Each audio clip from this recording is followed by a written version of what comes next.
નમસ્તે દર્શક મિત્રો, દેશ અને દુનિયાના તાજા સમાચાર જોવા અમારી ચેનલને લાઈક અને સબસ્ક્રાઇબ કરી દેજો. રાજ્યમાં ગરમી જીવલેણ સાબિત થઈ રહી છે.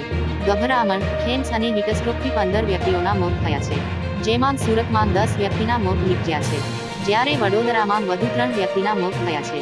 સુરતમાં એકનું હીટસ્ટ્રોકના કારણે મોત થયું હોવાની આશંકા છે, જ્યારે અન્ય મૃતકોના સેમ્પલ ફોરેન્સિકમાં મોકલાયા છે, જેનો રિપોર્ટ આવ્યા બાદ મોતના ચોક્કસ કારણ સામે આવશે. આ સાથે હીટવેવની અસરના કારણે સરકારી હોસ્પિટલોમાં 12 વ્યક્તિને સારવાર અપાઈ, જેમાં સિવિલ હોસ્પિટલમાં 8 અને સ્મીમેર હોસ્પિટલમાં 4 દર્દી નોંધાયા. તો બીજી તરફ પાલિકાના અધિકારીનો દાવો ગરમીથી મોત નથી. સુરતમાં એક જ દિવસમાં 10 ના હાર્ટ અટેક અને હીટવેવમાં શંકાસ્પદ મોત થયા છે.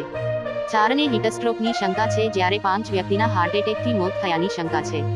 તમામના સેમ્પલ માંગ મોકલ્યા છે. તમામ મૃતકો ગભરામણ પછી બેભાન થયા હતા અને હોસ્પિટલ લઈ ગયા પછી મૃત્યુ થયું હતું.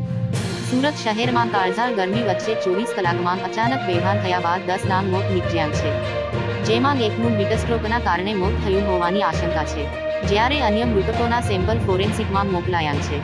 તો હાલ માટે બસ આટલું જ. અમારી ચેનલને અવશ્ય સબસ્ક્રાઇબ કરી દેજો.